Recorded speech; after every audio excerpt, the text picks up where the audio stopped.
एक बात आपको याद रखनी चाहिए ज़िंदगी में कि इस संसार में चमत्कार जैसा कुछ नहीं है। जहाँ आपकी बुद्धि काम करना बंद कर दे वहाँ आपको चमत्कार लगता है, पर ये झूठ है, भ्रम है, इल्यूजन है। ऐसा कुछ भी नहीं है। कई बार आपने गर्मियों में देखा होगा, जब आप रोड पर चलते हो, बजरी पत्थरे वाली रोड पर जो नए रोड बने हैं, वहाँ एक ऐसा इल्यूजन क्रिएट होता है जैसे वहाँ पानी भरा हो। मगर जब आप नज़दीक जाते हैं, नज़दीक जाते जाते वो पानी ख़त्म हो जाता है, और उतनी ही दिशा में, जितनी दिशा में वो आपको पानी नज़र आया था, हर एक उतनी ही दिशा में आपको पानी नज़र आता रहता है। ऐसा लगता है जैसे पानी अब आया, अब आया, अब आया। ऐसे ही रेगिस्तान में होता है, जहाँ पानी की कमी होती है। जब आप ऊंचाई पर खड़े होते हो और जहाँ ढलान से पानी नज़र आता है कि वहाँ पानी भरा हुआ है, मगर मेरे भाइयों, मेरे दोस्तों, वहाँ पानी नहीं, वहाँ ज़मीन से उठी हुई गर्मी। ऐसा लगता है कि मानो पानी इकट्ठा हो वहाँ, मगर वो हवा की किरणें गर्म हवा से टकराती है जो ज़मीन से निकलती हैं, और पानी का भ्रम होता है। ये याद रखना मेरे दोस्तों, याद रहेगा आपको। ज़िंदगी में ऐसा कुछ नहीं होता। हर एक चमत्कार के पीछे 360 डिग्री कौन काम करता है। 360 डिग्री से काम किया जाता है अगर प्राकृतिक रूप से चमत्कार हो रहा है तो। जैसे अमरनाथ में बर्फ़ का शिवलिंग है। वो बर्फ़ का शिवलिंग ऊपर से पत्थर में कुछ छेद हुआ प्राकृतिक रूप से, या फिर बिजनेसमैनों ने अपना दिमाग लगाया होगा, वो एक अलग बात है। अगर ये प्राकृतिक रूप से हुआ है तो ये 360 डिग्री से हुआ है, 100% से हुआ है। ऐसा नहीं है कि एकदम कोई उल्का पिंड गिर गया हो। उल्का पिंड गिरने में भी 360 डिग्री और 100% काम करता है। पहले 1% धीरे धीरे वो पृथ्वी की तरफ आया। ऐसा नहीं है कि एकदम से गिर गया, नहीं। वो जो बर्फ़ का शिवलिंग बना है, वहाँ एक एक बूंद करके पानी गिरता गया, और नीचे बर्फ़ जमती गई। और सर्दियों के समय जब वहाँ अधिक बर्फ़बारी होती है तो वो बर्फ़ जमता विशाल शिवलिंग बन जाता है। और जैसे जैसे मौसम में गर्मियाँ बनती हैं, वो आकार में छोटा या बड़ा हो जाता है। जिस समय श्रद्धालु वहाँ जाते हैं दर्शन करने के लिए, वह मौसम ठंडा होता है, और ठंड के कारण वो अपने विशाल रूप में शिवलिंग बना रहता है। लोग उसको सजदा करते हैं। मगर गर्मियों में वो नाम मात्र भी हो जाता है, ख़त्म भी हो जाता है, क्योंकि गर्मियों में बर्फ़ जमने से पहले पिघल जाती है, वहाँ पानी ही नहीं पड़ता है। तो किसी भी चमत्कार को होने में 100% लगते हैं। धीरे धीरे एक एक बूंद गिरती है, तब जाकर एक 100% शिवलिंग बनता है। नहीं तो भ्रम, इल्यूजन और झूठ की दुनिया है ये। ये आपको आँखों के पर्दे लगाए जाते हैं, पट्टी लगाई जाती है आपकी आँखों पर, और जो दिखाना चाहते हैं वही आप देखते हो।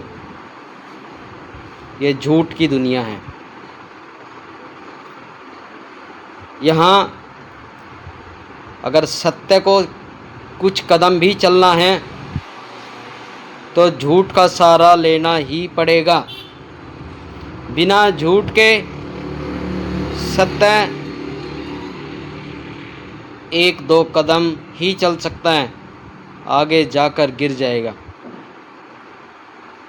कुछ बातें ज्ञान की समझाई जाती है, झूठी बातें या झूठे तरीके से, मगर उनकी जो मूल धारा होती है वो एक सत्य होती है। जैसे माँ कहती है बच्चा सो जा नहीं तो गब्बर आ जाएगा, ये बातें झूठी है, मगर जो मूल बिंदु है वो यही है कि बेटा सो जा, सुहाना मूल बिंदु है। कई जगह 100% झूठ है सत्य को दबाने के लिए। ऐसे हजारों शिवलिंग बने हुए हैं, छोटे और बड़े। कुछ बिजनेसमैनों ने देखे और वहाँ अपना रोजगार बना दिया। अपने धर्म के नाम पर वहाँ लोगों को ठगना और लूटना शुरू कर दिया। वो बर्फ़ गिरी है प्राकृतिक रूप से, और धीरे धीरे वो एक बर्फ़ का टीला बन गया। मगर इंसानों ने अपने धर्म के नाम पर उसे एक शिवलिंग बता दिया, वो चमत्कार बन गया।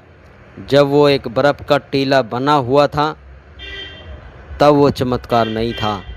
चमत्कार ये शिवलिंग के रूप में हुआ कि हाँ ये शिवलिंग बना है। मगर वही श्रद्धालु अगर गर्मियों के सीज़न में वहाँ जाएंगे, हालांकि वहाँ नहीं जा सकते, गर्मियाँ अधिक होती है, अगर जाएंगे तो वहाँ शिवलिंग नहीं मिलेगा, तो उनकी श्रद्धा को चोट पहुँचेगी। तो वहाँ सर्दियों में जब जाया जाता है, जब वहाँ मौसम ठंडा होता है, लोग दर्शन करते हैं उस बर्फ़ के टीले का चमत्कारी रूप में, क्योंकि जहाँ आपकी बुद्धि ने काम करना बंद कर दिया वहीं आपको चमत्कार लगा। कई बार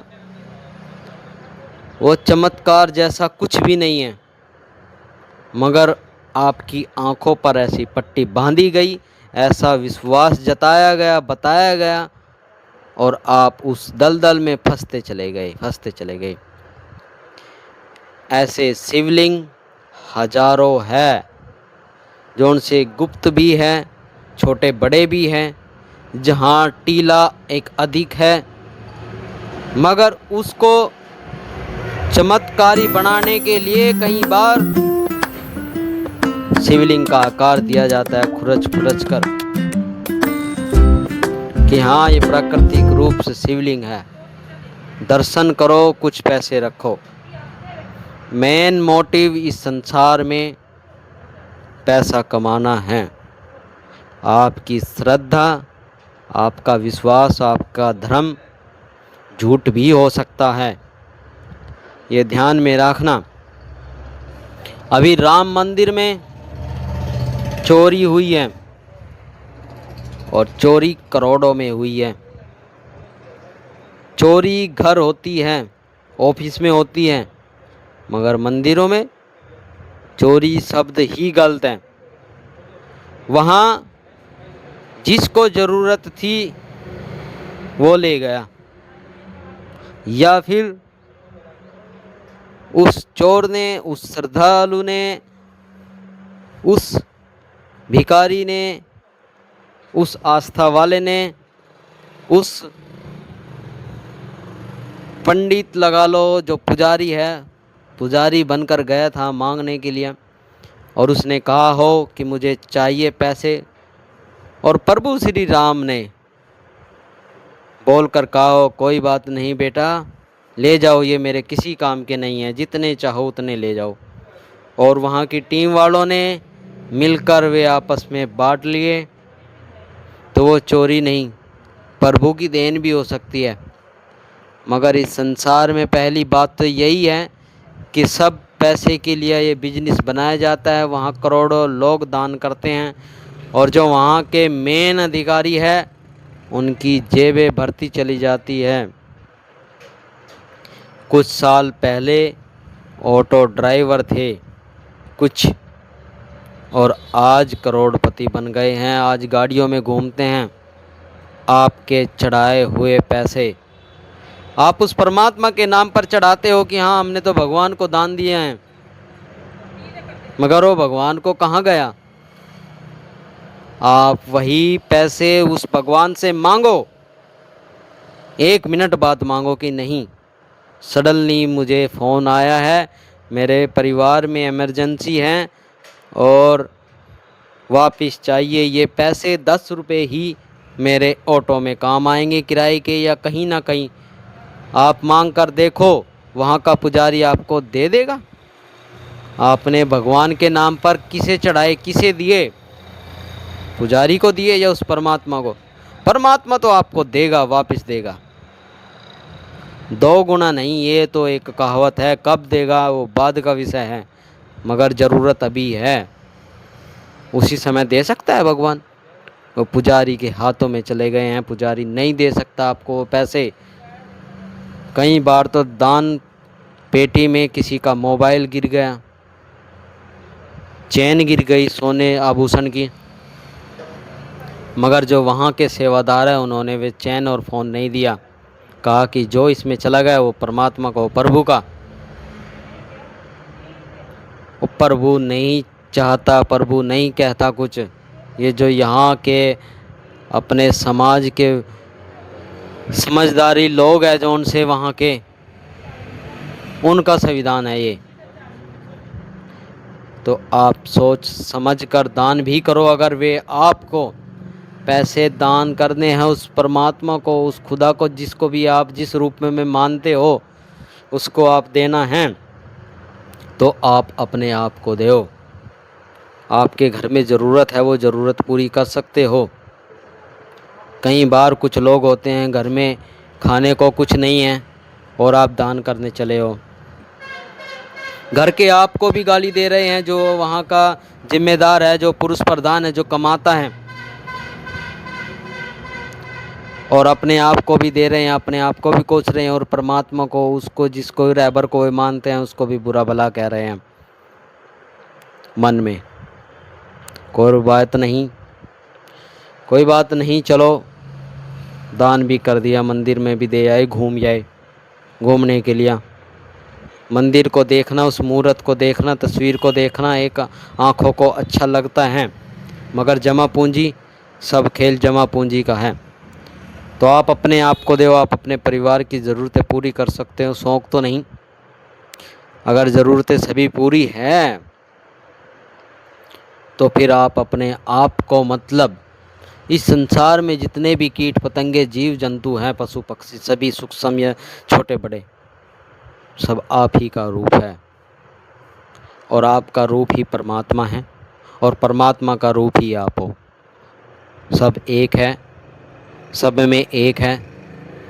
आप ये मत समझो कि हाँ हम किसी कौवे को खिलाएंगे तो अपने पूर्वजों को देंगे या फिर हमें अगले जन्म में मिलेगा। जी नहीं मेरे दोस्तों, मेरे भाइयों, मेरे चाहने वालों, आप अपने आप को ही खुआ रहे हो, मगर आप इस चीज़ को नहीं जानते हो। आप अभी आपको एहसास ही नहीं है कि आप तुम हो और तुम ही आप हो। एक गली का कुत्ता भी आप ही हो। वो सब एक लास्ट में एक ही डीएनए से बने हैं। जैसे हिंदू, मुस्लिम, सिख, ईसाई, सभी पंजाबी मेरे भाई, लास्ट में जब इंसान एक आया वो एक ही था। 1 से 2 हुए और 2 से अधिक हुए, और धीरे धीरे धरती का परिवर्तन हुआ, धरती विभाजित हुई और ये देश प्रदेश बन गए। जहाँ भारत की ज़मीन पर लोग थे, कुछ समय धीरे धीरे वे भारतवासी हो गए और दूसरे दूसरे वासी हो गए। मगर ये शुरुआत से एक ही है। ऐसा नहीं है कि हाँ परमात्मा ने एक भारत में इंसान पैदा किया, एक ऑस्ट्रेलिया में, एक इंग्लैंड में, एक पाकिस्तान में, एक अफ़गानिस्तान में, एक जापान, श्रीलंका। नहीं, ये सब एक ही धरती थी, पूरी पृथ्वी। जब पानी ने विभाजन किया, धीरे धीरे ये देश अलग हुए और जहाँ जो था वो वहीं का निवासी बनकर फिर जलवायु के हिसाब से उनका आकार, रंग, रूप और बोलबानी वहाँ अब एक दूसरे से बात करने के लिए ये सब बनता चला गया। कुछ पत्थर ऐसे होते हैं जो सभी पत्थर शिवलिंग के आकार के होते हैं। जैसे नर्मदा नदी में सभी पत्थर शिवलिंग के रूप के होते हैं। ये सभी शिवलिंग नहीं हैं। वहाँ के पानी से सभी पत्थरों का आकार ऐसा हो जाता है। कुछ मादा पत्थर ऐसे होते हैं जिनका आकार बढ़ता रहता है। अगर आप एक छोटा सा पत्थर लेकर आओगे और उसको पानी में डाल दोगे तो धीरे धीरे उसका विशाल एक शिवलिंग का रूप ले लेगा। मगर वो चमत्कार नहीं है, वो एक प्राकृतिक है। ये उस भोले का आशीर्वाद नहीं है। वो एक नर्मदा, एक मादा पत्थर है जो बड़ा होता रहता है जैसे पहाड़। अगर आपको कहीं भी बेवकूफ़ बनाया जा रहा है या आपको लगता है कि वहाँ चमत्कार है, तो बेवकूफ़ ही बनाया जा रहा है। आपको भ्रम में और इल्यूजन में रखा गया है। ये सब प्योर साइंस का कमाल है और कहीं ना कहीं उनकी हाथ की सफाई का काम है। जैसे आपकी अंगूठी में नग, हरिद्वार में या कहीं भी धार्मिक स्थलों पर जो नग राशि के नग बनाए जाते हैं और वो गुलाबी रंग का किया जाता है, या फिर एक कटोरी में पीतल की किसी तांबे के बर्तन में जब उसको घुमाया जाता है और वो घूमना शुरू कर देता है, वाइब्रेट हो जाता है वो नग, तो वहाँ आपको धोखे में रखा गया है। हाथ की सफाई है, चमत्कार नहीं है। और आप उसका चमत्कार का नाम देकर एक अंधभक्त या फिर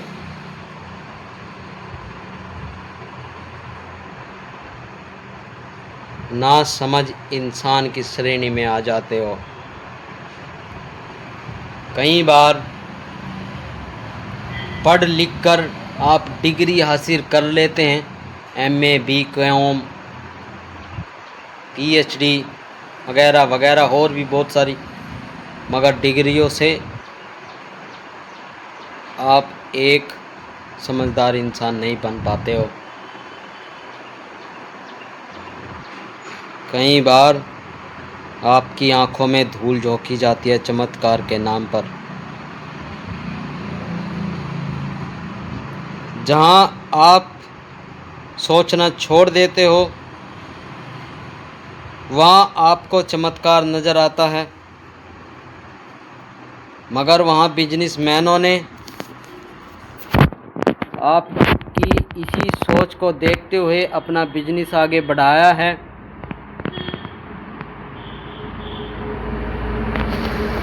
उनका बिजनेस ऐसे आगे बढ़ा है कि आपको पाप में उलझा कर रखा और वे मोटे लालची बन गए। वे करोड़पति बन गए और आप रोडपति बन गए। पुराने समय में जब बिल्ली मर जाती थी किसी से तो उसी के वजन के हिसाब से सोना या चांदी या किसी भी आभूषण की बिल्ली बनाकर पंडितों को देनी पड़ती थी, या फिर उन पंडितों के, उन ठाकुरों के, उन ब्राह्मणों के घर में खाना नहीं बनता था। वे यही देखते थे कि गांव में, समाज में किसने क्या दुराचार किया है, क्या पाप किया है। छोटे पाप को भी वो इतना बढ़ा चढ़ाकर बताते थे कि आप नरक में जाओगे। उससे बचने के लिए 5 पंडित को भरपेट खाना खुआना पड़ेगा। अच्छा,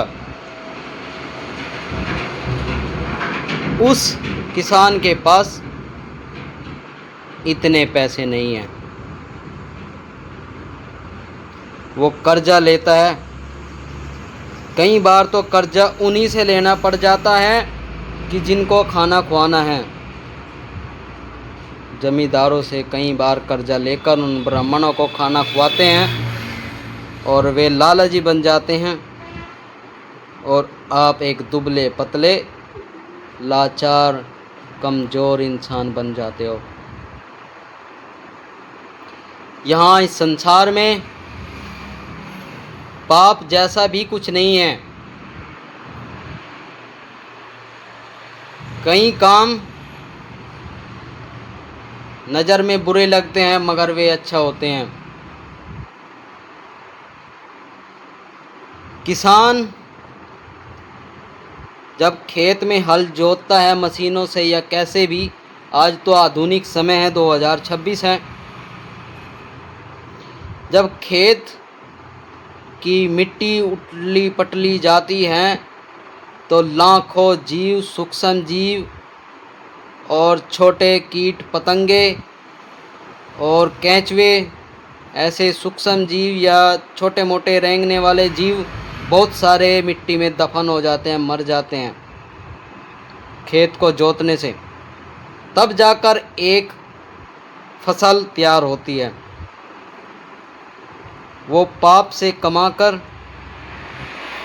कई हजार लाखों करोड़ों पाप करने के बाद पुण्य कमाया जाता है, तब जाकर आप एक अनाज की रोटी खाते हो। गेहूँ, मक्का, चना, बाजरा, कुछ भी, हर एक के पीछे कई लाखों करोड़ों पाप हुए हैं, तब जाकर आप पुण्य की प्राप्ति किया है। अगर ये बात पुराने समय में पंडितों को नज़र आ जाती कि हाँ खेतों में पाप होता है, तब जाकर अनाज मिलता है, वो इस पाप को भी एक बिजनेस बना लेते। आपने खेत जोता है तो 11 दिन, 21 दिन, 41 दिन हमारी शरण में आओ, पूजा पाठ करो या फिर भंडारा करो, तब जाकर आप खेत में जो भी आपने ज़मीन के अंदर पाप किया है उसकी सज़ा से बच सकते हो। नहीं तो आपको नरक में कढ़ाई के तेल में तला जाएगा। ये बिजनेस भी है, डराया जाता है, आपको भ्रम में रखा जाता है, मगर ये झूठ है। आप एक पुण्य ही कर रहे हो। ज़मीन के अंदर क्या है ये तो नहीं पता। अगर आप देखते हुए उस जीव को मार देते हो तो फिर पाप लगता है। कई बार ये देखा जाता है कि पाप छोटा सा हो और पुण्य बड़ा हो। जैसे आज के समय में भी और पुराने समय में भी यही रूल नियम है, संविधान में भी, किसी एक बेगुनाह को सज़ा ना हो, चाहे गुनाहगार छूट क्यों न जाए। मगर आज की दुनिया, आज की राजनीति करप्ट है, वो सब चलता रहा, बेगुनाह लोगों को ही सज़ा होती है, गुनहगार छूट जाते हैं पैसे देकर, जानकारी से। ये तो लंबी बात है। जैसे एक बार मेरे जैसे इंसान ने पुण्य कमाने की सोची और एक गुड़ की डली ली और जो चींटिया का घर था, चींटियों के घर पर जाकर रख दिया कि चींटिया इसको खा लेगी और मुझे पुण्य लग जाएगा। पुण्य और पाप कुछ नहीं है, आप उनका पेट भर रहे हो, इतना बहुत है। आप उसको पुण्य मत समझो। गर्मियों के सीज़न था, गर्मियों का समय था, जब उसने गुड़ रखा, गुड़ की एक डली, एक पीस, तो धीरे धीरे गुड़ पिघलना शुरू हुआ। अब चींटियाँ आती और खाती और चिपक जाती। चिपकने से धीरे धीरे जितनी चींटियाँ थी उसमें फंसकर मरना शुरू हो गई। जो वहाँ उसमें फंसी हुई थी वो तड़पना शुरू किया, तड़प रही थी। तड़पते तड़पते उसने उस इंसान को, उस जीव को भला बुरा कहना शुरू कर दिया, पाप कहना शुरू कर दिया कि ये कौन था ऐसा नादान, बेसमझ, पाप करने वाला, पापी, बुरा, अत्याचारी, राक्षस, जिसने हमें यहाँ फंसा दिया। कुछ चींटियाँ शुरुआत में खाकर चली गई, उन्होंने भले ही पुण्य दिया होगा, उसकी तारीफ की होगी, मगर जौन सी फंसी हुई थी उन्होंने उसे बुरा और श्राप देना शुरू किया। मक्खी जौन सी उस चिपचिपे पदार्थ जो पिघला हुआ रस था उस पर बैठी, बैठते ही चिपक गई और पंख चिपके। मक्खियों की आदत है कि बैठी लालच के कारण, और उसने अपने पैर पंख पर लगाए और गुड़ के चिपचिपाहट से उसके पंख भी चिपक गए और उड़ने से असमर्थ हो गई। बात को बड़ी ना करते हुए कुछ समय बाद वहाँ एक कुत्ता आया, डॉगी, और कुत्ते ने पैर उठाया और पैर उठाकर मूत दिया। बाथरूम करने से वह चींटियाँ पिघल गई और वहाँ पानी का स्तर अधिक हो गया और गुड़ चिपचिपाहट की मात्रा कम हो गई। जितनी चींटियाँ बहकर बच गई, उन्होंने उस कुत्ते को पुण्य दिया, अच्छा बोला, और उस गुड़ रखने वाले इंसान को पापी समझा। ये तो अलग विषय है कि कई बार आप पुण्य करने की सोचते हो तो पाप के भागीदारी भी हो जाते हो। ये आप उस प्राकृतिक पर छोड़ दो, मगर आप एक अच्छा काम करते रहो, दूसरे जीवों का पेट भरो तो आपका पेट भरेगा।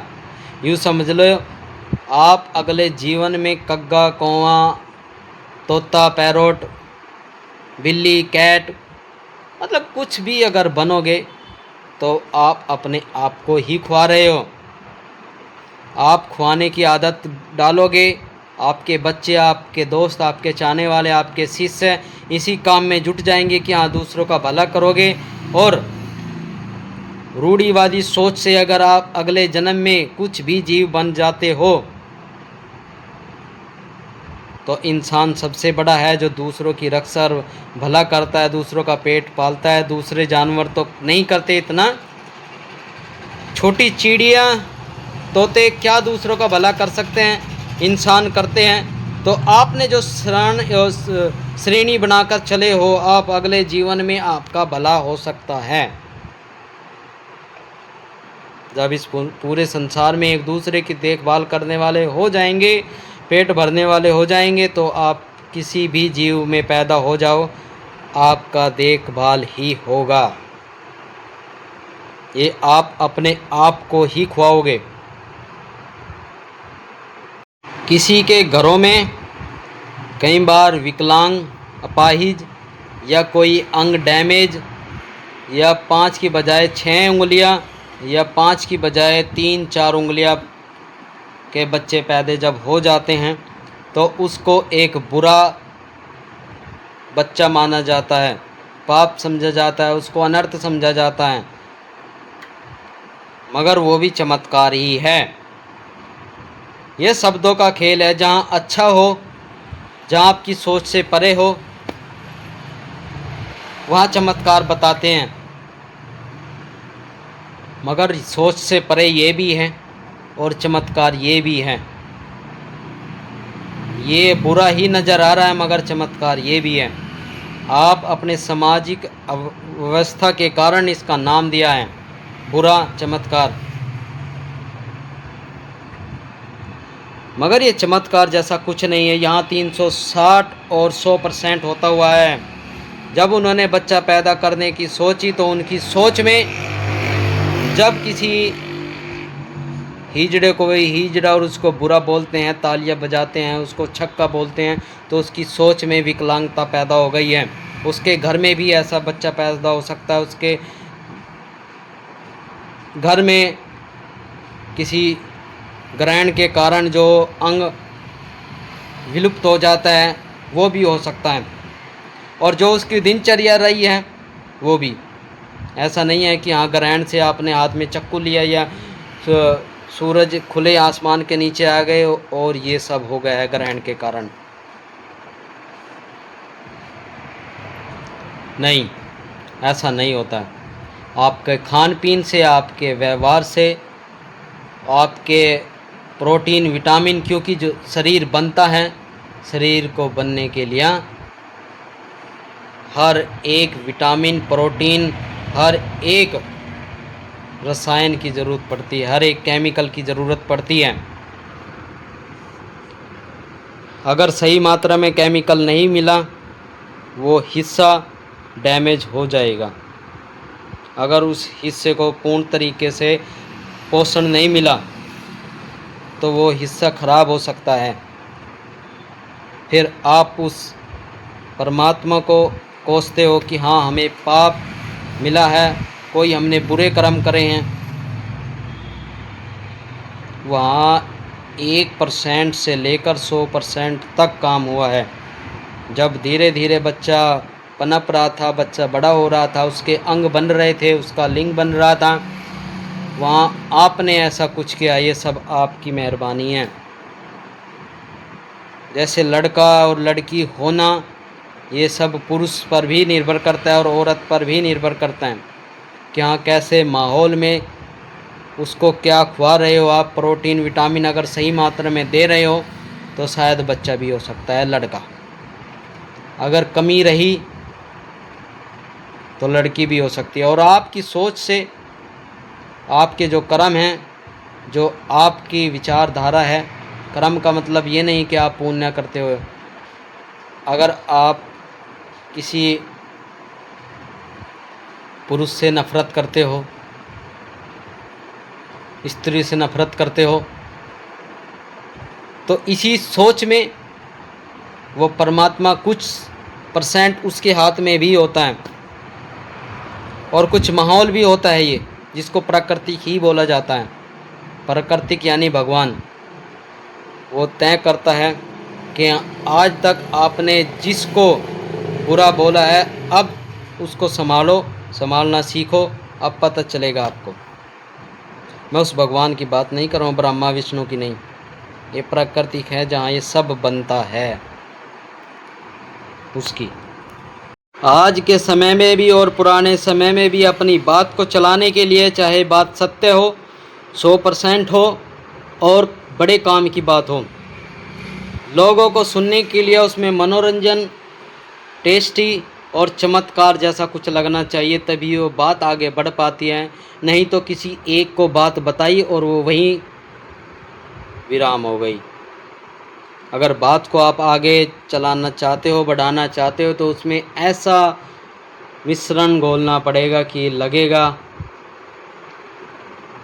ये सत्य है, चमत्कार जैसा है। झूठ का सहारा लेना पड़ता है।